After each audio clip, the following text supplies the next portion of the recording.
আচ্ছা, আজকের ক্লাসে আমরা গত ক্লাসে যে পর্যন্ত করানো হয়েছিল তারপর থেকে করবো ইনশাল্লাহ। গত ক্লাসে আমরা 4 নাম্বার কোশ্চেন পর্যন্ত সলভ করছিলাম।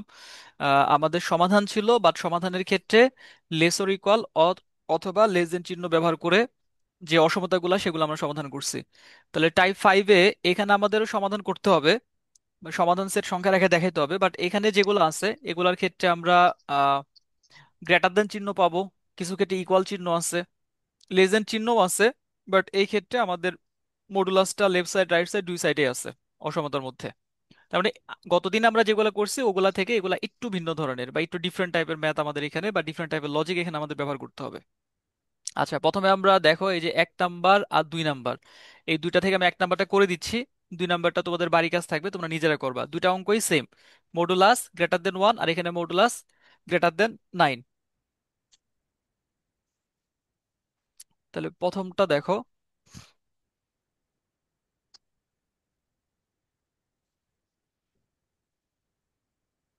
Modulus of 4x - 3 greater than 1। আচ্ছা, এই অঙ্কটা করার আগে তোমাদের একটু পরম মানের ডেফিনেশনটা তা মনে করে দিতে চাচ্ছি। মডুলাস অফ এক্স, কোন একটা বাস্তব সংখ্যা এক্স এর মডুলাস, এইটা আমরা লিখতাম এক্স যখন এক্স গ্রেটার দেন 0। এরপর আমরা লিখতাম 0 যখন এক্স ইকুয়ালস টু 0। এরপর আমরা লিখতাম -x যখন এক্স লেস দেন 0। এটা ছিল আমাদের পরম মানের ফর্মাল ডেফিনেশন, যেটা বা গাণিতিকভাবে যে রিপ্রেজেন্টেশন সেটা। এখানে দেখো দুইটা অংশ আছে, যদি আমি মার্ক করে দেই তাহলে এটা হচ্ছে কন্ডিশন, শর্ত। শর্তটা কি? যে পরম মানের ভেতরে যে সংখ্যাটা, এখানে শুধু এক্স লিখছি, এখানে অন্য কিছু থাকতে পারে। যেমন এখানে পরম মানের ভেতরে আমাদের আছে হচ্ছে 4x - 3। তাহলে পরম মানের এই ভেতরের অংশটা যদি 0-র থেকে বড় হয়, এটা হলো শর্ত। তখন কনসিকোয়েন্স কি হবে সেটা হলো এটা। তখন কনসিকোয়েন্স পরম মানের ভেতরে যা আছে তাই লিখতে হবে। 0-র ক্ষেত্রেও তাই, এই দুইটাকে আমরা একত্র করে দিতে পারি, গ্রেটার ইকুয়াল 0 মানে অঋণাত্মক। দুটা শব্দ দিয়ে আমরা আলাদা করে ফেলতে পারি, ঋণাত্মক অঋণাত্মক। ঋণাত্মক মানে সেখানে 0-র থেকে ছোট সব চলে আসবে, আর অঋণাত্মক মানে 0 এবং 0-র থেকে বড় যেগুলা। আর শুধু ধনাত্মক বলে 0টা বাদ পড়ে যায়। তাহলে এই দুইটাকে মিলে আমরা একটা কন্ডিশন বানাই দিতে পারি। আর দ্বিতীয়টা কি? দ্বিতীয়টা হচ্ছে যদি 0-র থেকে ছোট হয়, এটা হচ্ছে কন্ডিশন। 0-র থেকে ছোট কে? মডুলাসের ভেতরের অংশটা। তখন কনসিকোয়েন্স কি হবে? তখন কনসিকোয়েন্স হচ্ছে মডুলাসের ভেতরে যা থাকবে তার আগে একটা মাইনাস দিতে হয়। এই দুইটা কন্ডিশনকে ব্যবহার করে আমাদের এই ধরনের যে সমাধানগুলো, এই সমাধানগুলো আমরা করি কোন ধরনের? যখন গ্রেটার দেন থাকবে। তাহলে আমরা এখানে লিখব মডুলাসের ভেতরের যে অংশটা আছে এই অংশটা 4x - 3, এটা কি হবে? এই যে আমরা শর্তটা আগে লিখবো, যেখানে যেমন শর্তটা ছিল গ্রেটার দেন 0 ইকুয়াল টু 0, দুইটা মিলে অঋণাত্মক শব্দ আমরা ব্যবহার করতে পারি। তাহলে মডুলাসের ভেতরের অংশটা অঋণাত্মক হলে,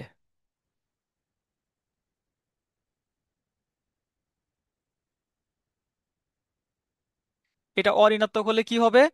কনসিকোয়েন্সটা কি? কনসিকোয়েন্স হচ্ছে মডুলাসের ভেতরে যা আছে তাই লিখবো, কোনো চেঞ্জ হবে না, সামনে অন্য কোনো চিহ্ন আমরা দিব না। তাহলে আমাদের মডুলাসের ভেতরে আছে 4x - 3, তারপর আছে গ্রেটার দেন, তারপর আছে 1।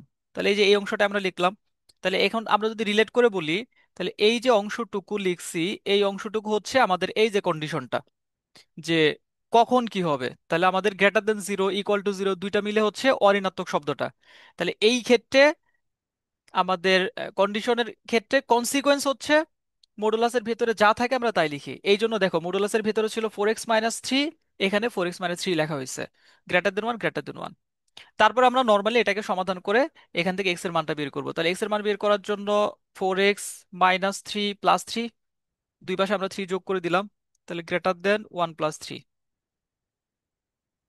3 যোগ করে +3 - 3 চলে যাবে, থাকবে 4x গ্রেটার দেন 4।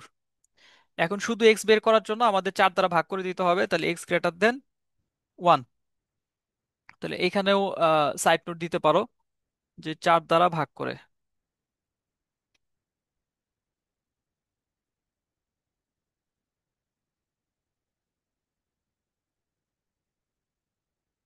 তাহলে এই যে x গ্রেটার দেন 1, এইটাকে আমরা 1 নং দিতে পারি। এটা হচ্ছে আমাদের একটা অংশের সমাধান, অর্থাৎ যখন অঋণাত্মক, অঋণাত্মকের মধ্যে আমরা দুটা জিনিস নিয়ে আসছি, আমরা এক্স নিয়ে আসছি আর হচ্ছে 0 নিয়ে আসছি। আচ্ছা, এখন দ্বিতীয় কন্ডিশনটা কি? দ্বিতীয় কন্ডিশন হচ্ছে যদি ঋণাত্মক হয়। কে ঋণাত্মক হবে? মডুলাসের ভেতরে যে অংশটা থাকবে সেই অংশটা। তাহলে আমাদের লিখতে হবে যে 4x - 3 এটা আছে মডুলাসের ভেতরে, ঋণাত্মক হলে,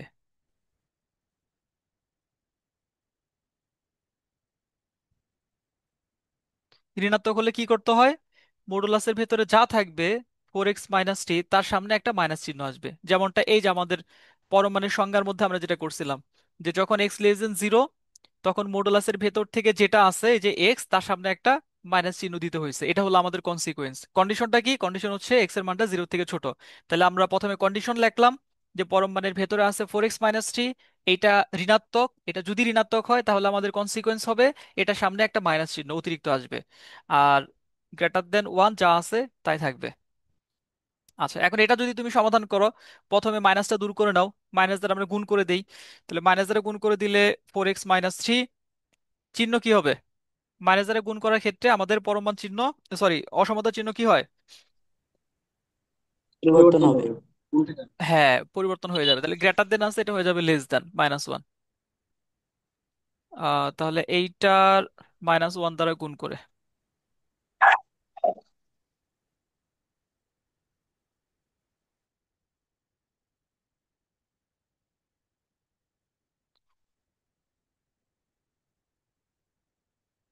আচ্ছা, এখন সেম ভাবে আমরা সমাধান করে এক্স এর মান বের করব। তাহলে প্রথমে 3 দূর করব। তাহলে 4x - 3 + 3। স্যার থ্রি প্লাস হবে না? হ্যাঁ। থ্রি আগে প্লাস হবে না, মাইনাসের কারণে মাইনাসে মাইনাস প্লাস হবে তো লাইনে। আচ্ছা, গুড, ভালো প্রশ্ন করছো। আমরা এই মাইনাস দ্বারা এটাকে গুণ করি নাই। আমরা কি করছি? আমরা গুণ করার আগে মাইনাসটাকে দূর করে দিছি। আমরা লেফট সাইড রাইট সাইড দুইটা অংশকে মাইনাস দ্বারা গুণ করার ফলে আমাদের লেফট সাইডে এই মাইনাসটা এটা প্লাস হয়ে গেছে, আর রাইট সাইডের এই মাইনাসটা -1 হয়ে গেছে। তার এটা ছাড়া আমরা, তুমি যেটা বুঝছো বলছো বা বুঝছো। যেভাবে চিন্তা করছো ওইটাও করা যাইতো। আমরা প্রথমে মাইনাস দ্বারা গুণ করতাম, -4x + 3 হইতো। তারপরে আমরা আবার মাইনাস দ্বারা গুণ করে বা ক্যালকুলেশন করেও করতে পারতাম, বাট এখানে শুরুতেই আমরা মাইনাসটাকে আগে দূর করে দিছি, মাইনাসের কাহিনীটা শেষ। এই জন্য ভিতরের চিহ্নটা পরিবর্তন হয় নাই।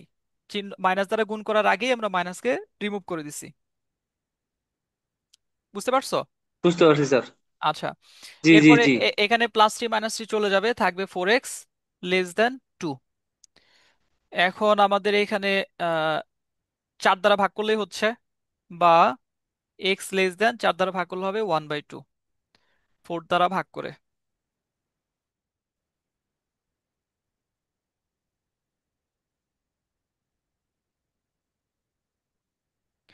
আচ্ছা, তাহলে এটা হচ্ছে 2 নং। এখন এই যে 1 নং আর 2 নং, এই দুইটা মিলেই হবে তোমার সমাধান। তাহলে আমাদের নির্ণেয় সমাধান সেট, সরাসরি যেহেতু সমাধান আলাদাভাবে লেখার জিনিসটা প্রশ্নে চাই নাই, তাহলে আমরা সরাসরি সমাধান সেটে চলে যাই। তাহলে সুতরাং নির্ণেয় সমাধান সেট। কি বলছিলাম তোমাদের? যে প্রথমে আমরা এস লিখবো, এস দ্বারা প্রকাশ করা হয়। সেকেন্ড ব্র্যাকেটের ভেতরে প্রথমে এক্স এর পরিচয় থাকবে, যে এক্সটা কার মধ্যে আছে, কোন সেটের মধ্যে আছে। এটা হচ্ছে সেট অফ রিয়েল নাম্বার, তাহলে x belongs to R, such that. এখানে খেয়াল করে দেখো যে এক্স এর মানটা, এই যে 2 নং-এ এক্স এর মান হচ্ছে হাফের থেকে ছোট। তার মানে এখানে মানটা কমতেছে। হাফের থেকে ছোট কে আছে? 0 আছে, -1 আছে, -2 আছে, তার মানে মাইনাস অসীমের দিকে চলে গেছে। আবার 1 নং সমীকরণে এখানে বলছে এক্স এর মানটা 1-এর থেকে বড়। তাহলে 1-এর থেকে বড় মানে কি? 2, 3, 4, 5 পজিটিভ অসীমের দিকে চলে গেছে, তার মানে এটা ডাইভার্স হয়ে গেছে, দুই দিকে চলে গেছে। এখানে এক্সট্রা ইন্টারসেকশন আগে আসে নাই। যেই কারণে এই ধরনের ক্ষেত্রে তোমাকে অথবা দিয়ে সমাধানটা লিখতে হবে। প্রথমে ছোট মানটা লিখবা, যে x ½ এক্স এর মান হাফের থেকে ছোট, বা কি হইতে পারে, অথবা 1-এর থেকে বড়, x 1। এটাই হচ্ছে আমাদের সমাধান সেট। এই ধরনের সমাধান সেট আসবে যখন তোমার গ্রেটার দেন চিহ্ন থাকবে অসমতার মধ্যে। তাহলে সংখ্যা রেখায় প্রকাশ কেমন হবে? সংখ্যা রেখে বস। সংখ্যা রেখায় প্রকাশ আমরা প্রথমে একটা নেই। আচ্ছা, এখানে সিস্টেমটা সেম। প্রথমে আমাদের মার্কিং করতে হবে। সাপোজ যেহেতু আমাদের কোনো নেগেটিভ মান নাই, তাহলে আমরা এখানে নিলাম 0, এখানে হাফ, এখানে 1, তারপর এখানে তাহলে 2 আর হবে। এখানে এক। হ্যাঁ, মানে আমাদের যেহেতু হাফ আর ওয়ান দরকার, তাহলে হাফ আর ওয়ানটাকে আমরা প্রপারলি মার্কিং করলাম। এরপর একটা আহ, সমপরিমাণ দূরে এখানে 2 কে মার্কিং করলাম। এদিকে যদি দিতে চাও -1 দিতে পারো আর একটু বড় করে। আচ্ছা, এখন তোমার দরকার হচ্ছে হাফ আর -1, তাহলে এই যে হাফ যেটা, এটার এখানে গোল দিবা, সরি, ওয়ান ওয়ানের এখানে গোল দিবা। গোল দেওয়ার পর আর যেহেতু ওইখানে যেহেতু শুধু লেস দেন, ইকুয়াল নাই, তাহলে গোলটা ভরাট হবে না। তোমার সংখ্যা রেখার মধ্যে স্টেপ বাই স্টেপ কাজগুলো করবা যাতে আর কোনোটা ওই মার্ক। হ্যাঁ, কোনোটা যাতে মিসিং না হয়। তাহলে প্রথম কাজ হচ্ছে সংখ্যা দুটাকে মার্ক করলাম, হাফ, ওয়ান। দ্বিতীয় কাজ হচ্ছে বৃত্ত ভরাট হবে কিনা এটা নিশ্চিত করা। এখানে যেহেতু তোমার শুধু লেস দেন, তার মানে বৃত্তর ভরাট হবে না, ভেতরে ভরাট করা যাবে না, ওই অংশটাতে আমাদের সলিউশন নাই। 3 নাম্বার কাজ হচ্ছে সলিউশন এরিয়াকে মোটা করে দেওয়া, মানে বোল্ড করা। কোন অংশ আমরা বোল্ড করবো? যেমন এর আগে 4 নাম্বার অঙ্ক যখন করছো, তখন কিন্তু মাঝখানের অংশটা বোল্ড হয়েছে, এখন কিন্তু আবার হবে না। কেন হবে না? তোমার এখানে বলছে এক্স এর মান হাফের থেকে ছোট, তাহলে হাফের থেকে যদি ছোট হয়, তাহলে এই দিকে যাবে, তাহলে এই অংশটা মোটা করে দিবা। তোমরা এটা একটু ভালো করে করবা যাতে এরকম মানে ছড়ানো না হয় আর কি। আর x greater than 1, greater than 1 মানে 1 থেকে এই যে এই দিকে, 2 এর দিকে এই দিকে যাবে। তাহলে এই হচ্ছে আমাদের সংখ্যা রেখায় প্রকাশ। তাহলে পুরো অঙ্কটা তোমরা বুঝতে পারছো? জি স্যার। স্যার এখানে কি আমরা দুইটা শর্ত ব্যবহার করব? হ্যাঁ, দুইটা শর্ত ব্যবহার করতে হবে। আমি পুরো অঙ্কটা তোমাদের আরেকবার বলতেছি সামারি আকারে, আহ, যাতে কোনো কনফিউশন না থাকে। তাহলে আমরা করতেছি হচ্ছে টাইপ 5-এর তোমাদের টেক্সট বইয়ের কোশ্চেন নাম্বার 5, 1 নাম্বার অঙ্ক। এখানে আমাদের মডুলাসের প্রপার্টি পুরাটাই ব্যবহার করতে হবে। মডুলাসের মধ্যে আমরা দুইটা জিনিস দেখছি। একটা হচ্ছে যখন অঋণাত্মক হয়, অঋণাত্মক মানে হচ্ছে গ্রেটার দেন আর ইকুয়াল দুটা মিলে, এক্স এর মান 0-র থেকে বড় হলে মডুলাসের ভেতর থেকে শুধু এক্স আসে, 0 হইলে শুধু 0 আসে। আর এক্স এর মান যদি 0-র থেকে ছোট হয়, ঋণাত্মক হয়, তখন মডুলাসের ভেতরে যা থাকে তার আগে একটা মাইনাস বসাইতে হয়। এখানে একটা জিনিস তোমাকে মাথায় রাখতে হবে, সেটা হচ্ছে আমাদের এই যখনের পরে যেটা লিখতেছি এটা হচ্ছে শর্ত। এই শর্তে মডুলাসের ভেতরের সংখ্যার ক্ষেত্রে কি ঘটবে, এটা হচ্ছে তার কনসিকোয়েন্স। তুমি মনে রাখবে এইভাবে যে মডুলাসের ভেতরে যা থাকবে, এখানে এক্স দ্বারা আমরা সংজ্ঞাটা ডিফাইন করছি, মডুলাসের ভিতরে যা থাকবে সেটা যদি অঋণাত্মক হয়, তাহলে কোনো পরিবর্তন হবে না, মডুলাসটা শুধু তুলে দিব। আর মডুলাসের ভিতরে যা থাকবে সেটা যদি ঋণাত্মক হয়, তাহলে তার সামনে একটা মাইনাস দিতে হবে। ওই জিনিসটা কিন্তু এই যে এখানে লেখা হয়েছে, এই যে মডুলাসের ভিতরে এক্স ছিল, যেহেতু শর্ত হচ্ছে 0-র থেকে ছোট, তার সামনে একটা মাইনাস। এই জিনিসটা বা এই কনসেপ্টটা ব্যবহার করে আমরা এই ধরনের সমাধানগুলো করে থাকি। তাহলে এখন আমাদের প্রশ্নে ছিল মডুলাস অফ 4x - 3, তার মানে মডুলাসের ভেতরে আছে 4x - 3। তাহলে আমরা প্রথমে বলছি এই মডুলাসের ভেতরের অংশটা, এটা যদি অঋণাত্মক হয়, এবং তুমি জানো অঋণাত্মক হলে কোনো চেঞ্জ হবে না, শুধু মডুলাস চিহ্নটা উঠে যাবে। তাহলে আমাদের অঋণাত্মক হলে এটা হলো শর্ত। আর কনসিকোয়েন্স কি, এই যে এটা 4x - 3 > 1। তারপরে বাকিটুকু ধারাবাহিকভাবে ক্যালকুলেশন করে এক্স এর মান বের করা। এটা তোমরা পারবা। এক্স এর সাথে এই যে 4x - 3 আছে, আমরা +3 করছি, 3 চলে গেছে, তারপর 4x আছে, এক্স বের করার জন্য 4 দ্বারা ভাগ করে দিছি, সিম্পল। এটাকে 1 নং সমীকরণ দিয়ে রাখলাম।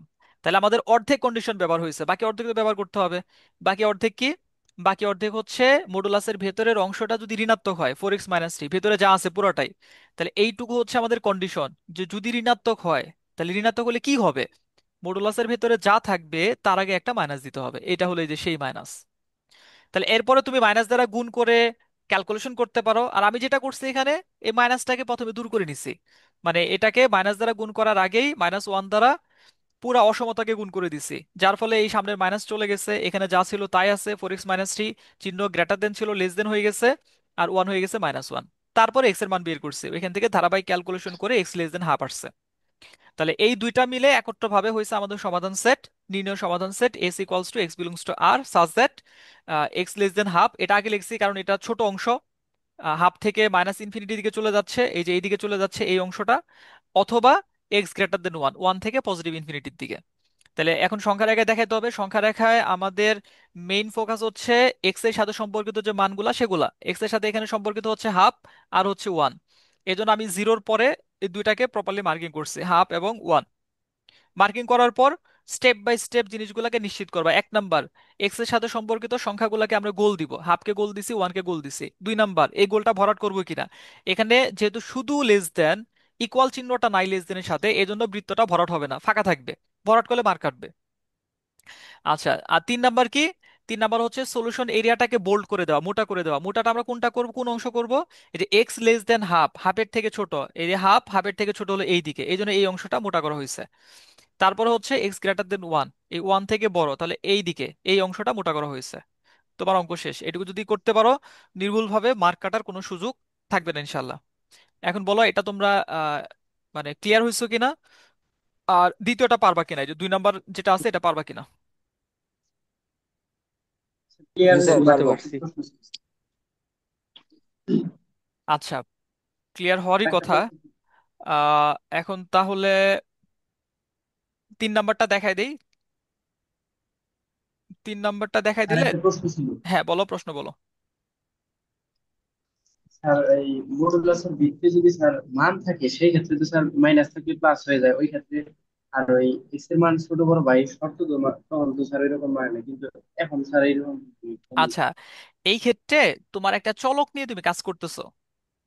এই চলকের মান, জি স্যার। স্পেসিফিক মান যদি এখানে আসে, ধরো আমি বললাম যে এক্স এর মান হলো 3। এক্স এর মান 3 হলে কি হবে? ফার্স্ট অফ অল, তখন এই অসমতাটা আর থাকবে না। তখন এই অসমতাটা একটা নির্দিষ্ট মানে ইসে চলে যাবে, আইডেন্টিফিকেশনে চলে যাবে, এটা সত্য না মিথ্যা এরকম একটা কিছু আসবে। তুমি এক্স এর মান যদি এখানে 2 বসায় দাও, তাহলে 4 দুগুণে 8, 8 থেকে 3 গেলে কত হয়? তোমার 5 হবে। 5 গ্রেটার দেন 1, তখন এই অসমতার হলো মানে আহ, মানে সত্য একটা আইডেন্টিটি বলা যাবে আর কি, যে তখন এটা সত্য, 5 গ্রেটার দেন 1। কিন্তু কোনো সমাধান করে পার্টিকুলার এক্স এর মান বের করা বা সমাধান এরিয়া বের করা, এই ধরনের ইস্যু তখন আর থাকবে না। তোমার মাথায় যে যে চিন্তাটা আসছে, যে আমরা যখন 1 নাম্বার নিয়মের অঙ্কগুলা করছি, যে মডুলাস অফ -4 ইকুয়ালস টু, আমি এখান থেকে 4 লিখতেছি, মডুলাস অফ 4 ইকুয়ালস টু 4 লিখতেছি, ওইখানে তো এরকম অঋণাত্মক ধনাত্মক এই বিষয়গুলো ব্যবহার করি নাই। তো ওইখানে তুমি সরাসরি পরম মানের মান ব্যবহার করছো, মান বের করছো পরম মান ব্যবহার করে। আর এখানে তুমি সমাধান করতেছো, ওইখানে একটা সংখ্যার আহ সাংখ্যিক মান বের করা হয়েছে মডুলাস ব্যবহার করে। আর এখানে তুমি একটা অসমতার সমাধান করতেছো। বুঝতে পারছো? তো যেহেতু এখানে আমরা চলকের মান বের জি স্যার। করতেছি, এই জন্য আমাদের এখানে মডুলাসের প্রপার্টিগত যে বিষয়গুলো আছে সব বিষয়গুলো নিয়ে এসে চলকের মানটা বের করতে হচ্ছে। আর যখন আমরা শুধু মান নির্ণয় করতেছি, টাইপ 1-এর যে অঙ্কগুলো তোমরা করছো, তখন তো পার্টিকুলার তুমি একটা কি বলো এটাকে সরল করতেছো বা কোনো একটা অংশের মান বের করতেছো, তো ওইখানে তো তোমার এই কেসগুলো আসার বা ইকুয়েশন আকারের এই ধরনের বিষয়গুলো আসার তো কোনো ইস্যু নাই। আমি কি তোমাকে বুঝাইতে পারছি না? তোমার প্রশ্নের মধ্যে অন্য কিছু বিষয় ছিল, অন্য কোনো ডাউট ছিল? না স্যার, বুঝতে পারছি স্যার। আচ্ছা, ঠিক তার আছে। মানে মডুলাসের ভিতরে যদি স্যার চলক থাকে তাহলে স্যার এই শর্তগুলো মেনে চলবে। হ্যাঁ, শুধু চলক না, অসমতার প্রসঙ্গ যদি আসে, greater than even less than হইলেও তুমি এইভাবে করতে পারো, কোনো সমস্যা নাই। গ্রেটার দেন লেস দেন এই ধরনের যদি আসে, ইকুয়েশন তো বলা যাবে না, মানে অসমতা যদি এরকম হয়। আর যদি ধরো শুধু থাকে মডুলাস অফ 4x - 3, এই ক্ষেত্রেও তুমি ওটা বলতে পারো যে মডুলাস অফ 4x - 3 থেকে তুমি বলতে পারবা কন্ডিশন আকারে 4x - 3, আর হচ্ছে 4x - 3 তার সামনে মাইনাস। তাহলে এই ক্ষেত্রেও ওই কন্ডিশনই ঘুরে ফিরে ওইটাই বলতে হবে যে মডুলাস অফ 4x - 3 ইকুয়াল থেকে এটা আসবে যদি এইটা গ্রেটার দেন ইকুয়াল 0 হয়, আর এটা আসবে যদি এটা লেস অর ইকুয়াল মানে লেস দেন 0 হয়। মানে আমাদের এখানে পরম মানের ডেফিনেশনটাই এটা, যে ডেফিনেশন ব্যবহার করে আমরা এই অসমতাটাকে সমাধান করতেছি। আচ্ছা, আপাতত এইটুকুই মাথায় রাখো, আমরা ধীরে ধীরে আগাই, সমস্যা নাই। এই ধরনের ডাউট গুলা ক্লিয়ার হয়ে যাবে। ইনিশিয়ালি আমাদের এই ধরনের অনেক কনফিউশন আসে মাথায় যখন আমরা শুরুতে অঙ্কগুলা করি। আচ্ছা, 3 নাম্বার অঙ্কটা করে দিচ্ছি। এইটা ইতিপূর্বে বোর্ড পরীক্ষাগুলোতে খুব একটা আসে নাই। আহ, খুব বেশি যে ইম্পর্টেন্ট সেটাও বলা যাবে না, বাট অনেক সময় পরীক্ষায় আসলে তোমরা কনফিউজ হয়ে যাও যে এটা এখন কি করব বা কিভাবে করতে হবে। তো 3, 4, 5, 6 অলমোস্ট এগুলা একই নিয়মে বা একইভাবে করতে হয় 7 পর্যন্ত। তো আমি 3 নাম্বারটা দেখাই দিচ্ছি।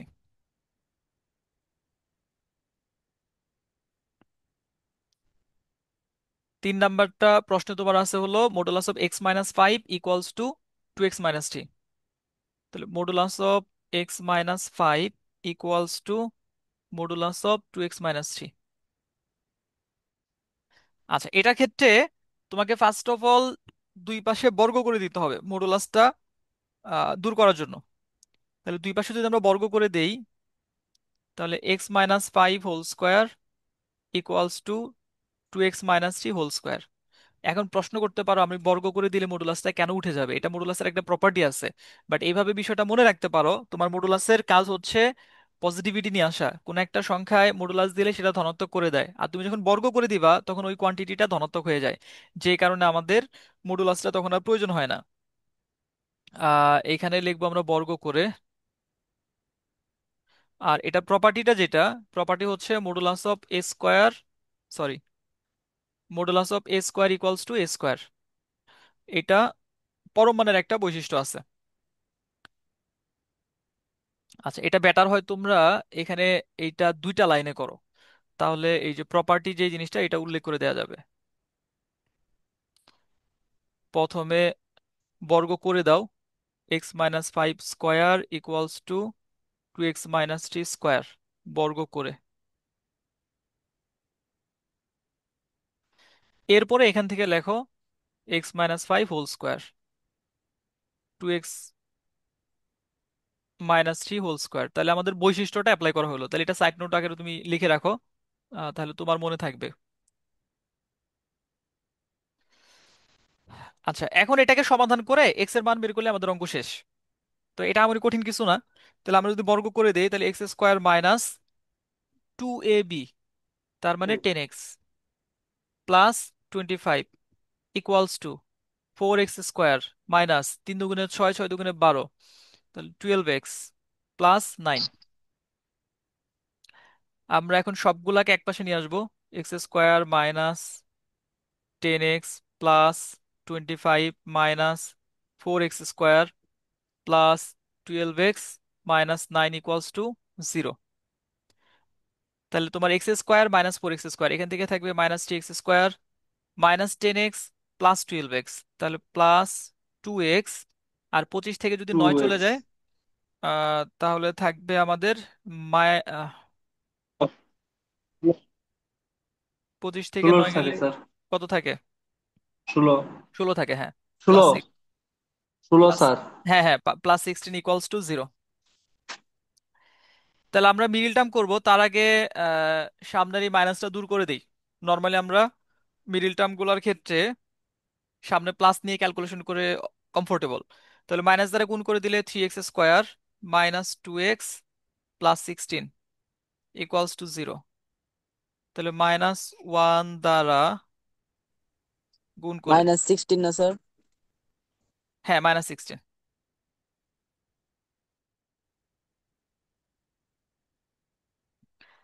আচ্ছা, এখন 3 × 8 = 48, তাহলে এইটা 6 × 8 = 48। 3x² minus 6x plus 8x minus 16 equals to 0। -8x plus 6x। হ্যাঁ, না হলে চিহ্ন মিলবে না।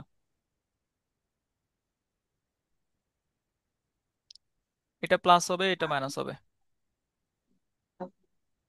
তাহলে আমরা যদি 3x কমন নেই, x+2 -8 কমন নিলে x+2 ইকুয়ালস টু 0।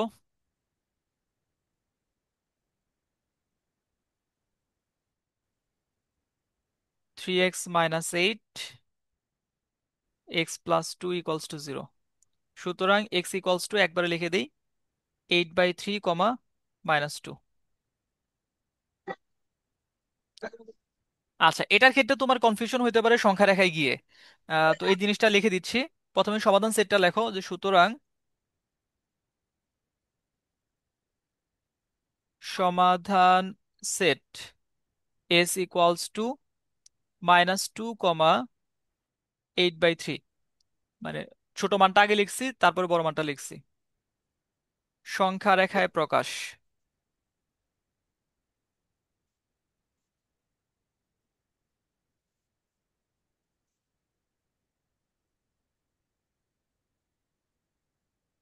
আচ্ছা, এখানে তোমরা কোনো প্রশ্ন করলা না। দেখো এই জায়গায় আমাদের যেহেতু অসমতা না, এক্সাক্ট দুইটা মান, মানে এক্স এর মান সমাধানটা এই দুইটা বিন্দুতেই আছে, আর কোথাও নাই, এটার আগেও নাই এটার পরেও নাই। এই জন্য আমরা ওই যে ওইভাবে লিখবো না যে এক্স বিলংস টু আর, তারপরে হলো x greater than less than. তুমি এখানে চাইলে লিখতে পারো x belongs to R, but x equals to এই যে দুইটা বিন্দু আছে, এই দুইটা বিন্দু। এই জন্য আমরা সরাসরি সেট আকারই লিখছি যে এই সেটের মধ্যে অসীম সমাধান নাই, অসংখ্য বিন্দু নাই, এক মাত্র জাস্ট দুইটা বিন্দুই আছে, -2 আর হচ্ছে 8/3। বাট এর আগের অঙ্ক যখন আমরা করছি ওইখানে কিন্তু আমাদের ইনফাইনাইট সংখ্যক সলিউশন ছিল বা এক্স এর মান ছিল। এই যে এক্স এর মান 1 থেকে শুরু করে অসীম পর্যন্ত সবগুলো আছে, হাফ থেকে শুরু করে -ইনফিনিটি পর্যন্ত সবগুলো আছে। বাট এই অঙ্কে গিয়ে এখানে ইকুয়াল চিহ্ন থাকার কারণে পার্টিকুলার এক্সাক্ট দুটা ভ্যালু তুমি পাইছো এক্স এর, -2 আর হলো 8/3। এই জন্য জিনিসটা সরাসরি আমরা সেট আকারে লিখছি। আর যখন তুমি সংখ্যা রেখে দেখাবা, এখানেও তোমাকে ওই দুইটা মানই শুধুমাত্র মার্ক করতে হবে। এটার তোমার 0 1 হাবিজাবি এগুলো দেখানো দরকার নাই তোমার। এখানে তুমি মার্ক করো এটা হচ্ছে -2, এখানে একটা মার্ক করো 2 পয়েন্ট সামথিং, কাজে 8/3। তারপর এটাকে গোল দিবা, এটাকে গোল দিবা, গোল দিয়ে শুধু এই গোলটা ভরাট করতে হবে, মানে এই বিন্দুতে আছে, এই বিন্দুতে আছে, শেষ, আর কোথাও নাই সলিউশন। এটাই তোমার সংখ্যা রেখায় প্রকাশ। স্যার যদি সমান থাকে তাহলে তো আমরা স্কোয়ার করে দেবো দুই পাশে। হ্যাঁ, এটা মনে রাখবা যে সমান চিহ্ন থাকলে দুই পাশে স্কোয়ার করে দিয়ে ক্যালকুলেশন করে এক্স এর মান বের করলে অঙ্ক শেষ। ঠিক আছে। বুঝতে পারছি স্যার। জি স্যার। আচ্ছা, তাহলে আমাদের এইখানে জি স্যার। স্যার তাহলে ওই যে 7 নাম্বার যে হয় সাত, আচ্ছা স্যার সাত 6। নাম্বার অঙ্কটা যে স্কোয়ার দেওয়া আছে তাহলে ওইটাও কি স্যার স্কোয়ার করে দেবো? না, সাত এইটা নাম্বার সাত নাম্বার আহ, এই পাওয়ার দেওয়া আছে। বুঝতে পারছি, x² -1 <3, তাই না? এটার কথা বলতেছো না? জি জি জি। না, এটা একটু ডিফারেন্ট, এটা একটু ডিফারেন্ট। এখানে আমাদের একটা লজিক ব্যবহার করতে হয়। বাট তোমাদের এই যে এই দুইটা অঙ্ক 5 এবং 6, এই দুইটা মার্ক করে রাখো। এটা আমাদের 1.2-তে গিয়ে আমরা কিছু অঙ্ক করব। তো ওইখানে যেই নিয়মটা বা যেভাবে করা হয় তার সাথে সম্পর্কিত, তো এই দুইটা অঙ্ক আমরা পরে করব বা পরের লেকচারের দিকে করব। 7 নাম্বারটা আমি এটা দেখাই দিচ্ছি, এখানে আমাদের একটু লজিকের ব্যবহার আছে। এটা ছোট, এটা খুব বেশি বড়ও না। তাহলে 4 নাম্বারটা এটা বাড়ি কাজ, তোমাদের দুইটা দিলাম বাড়ি কাজ, এই 2 4 7 আমি করে দিচ্ছি। 5 6 এটা জি পরের স্যার। 1.2 অধ্যায়ের সাথে ওইখানে গিয়ে আমরা দেখব। Okay sir.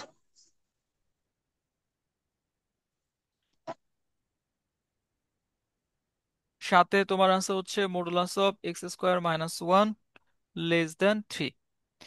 আচ্ছা, তোমার লেস দেন থাকলে নর্মাল যে নিয়ম মডুলাস তুলে দেওয়ার যে নিয়মটা আমরা শিখছি ওইটাই করব। যেহেতু 3 আছে আমরা লিখবো -3, চিহ্ন লেস দেন আছে, লেস দেনই থাকবে। এরপরে এখানে আছে x² - 1, আমরা লিখবো x²-1 <3। আচ্ছা, এরপরে আমরা কি করি নর্মালি, এক্স এর সাথে যা থাকে ওটা দূর করি। তাহলে এইখানে আমাদের -1 আছে, আমরা দুই পাশে প্লাস করে দিব, তাহলে -3 + 1 less than x² - 1 + 1 less than 3 + 1, বা এখান থেকে পাবো -2 লেস দেন x² <4। আচ্ছা, এখন এই জায়গায় ধরো একটা সমস্যা যেটা তৈরি হইলো, এই যে আমরা এটা থেকে কি বুঝতেছি, আমরা বুঝতেছি যে x² এর মানটা -2 থেকে বড়, -2 থেকে বড়, এখানে -1 আছে। তারপরে ধরো জিরোর আগে আগ পর্যন্ত অনেকগুলা নেগেটিভ সংখ্যা আছে, কিন্তু একটা বাস্তব সংখ্যার বর্গ তো কখনো ঋণাত্মক হইতে পারবে না। মানে x², এক্স এর মান তুমি যাই বসাও ওটা সবসময় কি ধনাত্মক হবে না? জি সবসময় জি ধনাত্মক স্যার। হবে। এই জন্য এই যে জি স্যার। ঋণাত্মক যে পার্টটা, এই পার্টটা আমরা এখানে ইলিমিনেট করে দিব, এটা বাদ দিয়ে দিব।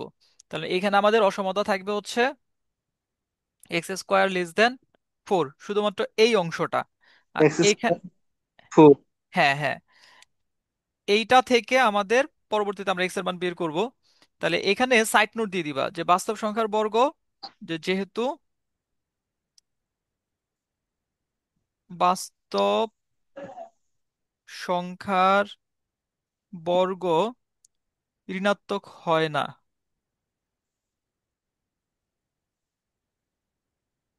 ঋণাত্মক হয় না। এই ঋণাত্মক না হওয়ার কারণে আমরা এই অংশটা বাদ দিলাম। আচ্ছা, এখন এইটা থেকে আমাদের পরম মানের প্রপার্টি টু ব্যবহার এক্স করে অসমতাটা নিয়ে আসতে হবে। না, এখানে একটু ঝামেলা আছে। ঝামেলাটা কি, আমরা এই এক্স স্কোয়ারকে আহ দেখো লিখতে পারি এরকম, modulus of x whole square less than 4 লেখা যায় না? জি স্যার। আচ্ছা, এখন যদি দুই পাশে বর্গমূল করে দেই তাহলে modulus of x less than 2। Two. আচ্ছা, এটা কিভাবে লেখা যায় এটা কিন্তু তোমরা প্রশ্ন করো নাই, কারণ তোমাদের প্রপার্টিগুলো এখনো দেখাই নাই। A square equals to modulus of a whole square, এরকম একটা প্রপার্টি আছে। মানে কোন একটা সংখ্যার জি স্যার। বর্গ বই তার আছে। মডুলাস দিয়ে স্কোয়ার দেওয়া যায়, হ্যাঁ বইতে আছে। ওইখানে দুই একটা প্রমাণ আছে, খুব ইম্পর্টেন্ট, দেখাবো তোমাদের পরে। তাহলে এখন দেখো, এই যে মডুলাস তুলে দিলে সরাসরি আমাদের সমাধানটা চলে আসবে। তাহলে মডুলাস তুলে দিলে -2 less than x less than 2। তাহলে এখন এখানে যেহেতু শুধু এক্স, তাহলে শুধু এক্স থাকলে তো আমাদের কোনো সমস্যা নাই। এক্স স্কোয়ার থাকলে সমস্যা ছিল, বাট এক্স এর ক্ষেত্রে আমাদের কোনো ইস্যু নাই। তাহলে আমাদের সমাধান হচ্ছে -2 এর থেকে বড় আর হলো 2 এর থেকে ছোট। এটাই আমাদের সমাধান, সলিউশন। সুতরাং নির্ণেয় সমাধান set S equals to x belongs to R such that -2x less than 2। সংখ্যা রেখায় প্রকাশ পারবা?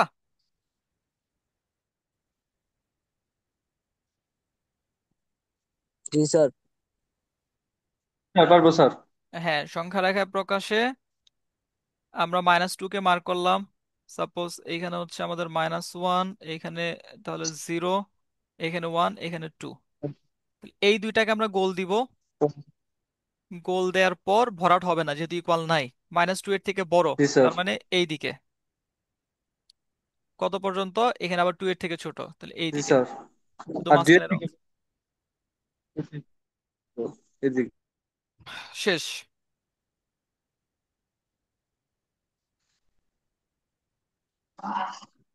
আচ্ছা, তাহলে কোশ্চেন নাম্বার 5 ক্লিয়ার তোমরা সবাই?